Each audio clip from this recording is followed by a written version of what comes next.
अंगारकी संकष्ट चतुर्थी दिवशी करा हे उपाय. पैशाचा ढीग लागेल घरात, सर्व अडचणी दूर होतील. आराध्य दैवत म्हणून हिंदू धर्मात गणपतीची मनोभावे पूजा केली जाते. भाद्रपद महिन्यात गणपतीचे आगमन घरोघरी होते. या दिवसात गणपतीची पूजा अर्चा करतात. परंतु अनंत चतुर्दशी होऊन गेल्यास तर महिन्यात येणाऱ्या संकष्टी चतुर्थीला गणपतीचा दिवस मानला जातो. या दिवशी अनेक जण उपवास व्रतवैकल्य करतात. या दिवशी गणपतीची मनोभावे पूजा केली जाते. गणपती देवाला उकडीच्या मोदकांचा नैवेद्य दाखवल्यास गणपती बाप्पा आपल्यावर प्रसन्न राहतात. हिंदू धर्मात मंगळवार गणपतीचा अतिशय महत्त्वाचा दिवस मानला जातो. गणपतीला बुद्धी आणि शुभतेचे दैवत मानले जाते. भक्तांच्या आयुष्यात आलेल्या अनेक अडचणी गणपतीच्या नामस्मरणाने दूर होतात. त्यामुळे गणपतीला विघ्नहर्ता देखील म्हणले जाते. कोणत्याही शुभ कार्याच्या प्रारंभी गणपतीची पूजा करतात. असे म्हणले जाते की कोणतेही शुभ काम करण्यापूर्वी गणपतीची पूजा केल्यास त्या कामात कोणतेही विघ्न येत नाही. गणपती जेथे विराजमान होतात तेथे त्यांच्यासोबत त्यांच्या पत्नी, रिद्धी सिद्धी आणि पुत्र शुभ आणि लाभ विराजमान झालेले असतात. ते भक्तांवर संकट, प्रयोग, दोष आणि दारिद्र्य दूर करतात. जर तुमच्या कुंडलीत मंगळ ग्रहाची अशुभ स्थिती असेल तर या दिवशी पूजा केली तर ते शांत होते. गणपती सोबतच देवी लक्ष्मीची देखील पूजा केली जाते. खरे तर जेथे बुद्धी असते तेथेच लक्ष्मी येते. गणपती बाप्पाची कृपा आपल्यावर कायम राहावी यासाठी ज्योतिषशास्त्रानुसार काही उपाय सांगितले आहेत.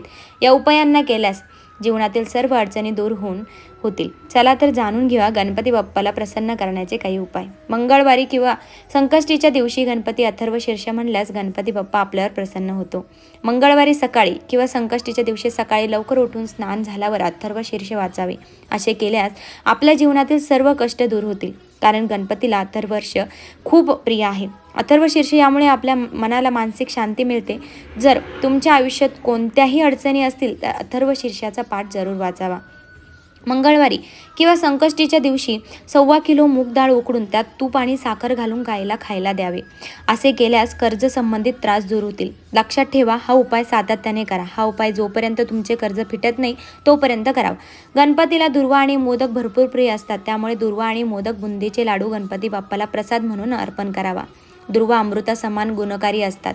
काही कारणास्तव बाप्पाला आपल्याला जर मोदकाचं नैवेद्य आपण दाखवू शकत नसेल तर त्यावेळेस आपण फक्त दुर्वा आणि गणपती बाप्पाला आपण लाडूचा नैवेद्य दाखवू शकतो. मंगळवारी गणपतीच्या देवळात गणपती 11 आणि 21 दुर्वा वाहा. असे केल्यास तुम्हाला लवकरच चांगले फळ मिळेल. गणपतीला शेंदूर लावा. हनुमानासोबतच गणपतीची देखील पूजा शृंगार शेंदूर लावून करतात.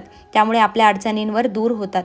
जर तुमच्या कुंडलीत बुध ग्रह अशुभ असेल तर बुधवारच्या दिवशी कोणत्याही गरिबास किंवा मंदिरात हिरवे मूग दान करावेत. अशा तुमच्या घरात जर नकारात्मक ऊर्जेचा वर असेल तर भरपूर उपाय करून देखील त्याचा काही फायदा होत नसल्यास मंगळवारच्या दिवशी घरात पांढऱ्या रंगाची गणेश मूर्ती स्थापित करावी. असे केल्यास तुमच्या घरातील सर्व नकारात्मक ऊर्जा निघून जाईल. सोबतच तुमच्या घरावर कोणताही नकारात्मक शक्तीचा प्रभाव होणार नाही.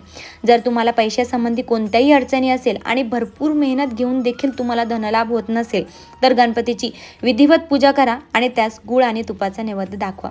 काही वेळाने तोच नैवेद्य गायला खाऊ घाला. याचा तुम्हाला भरपूर फायदा होईल.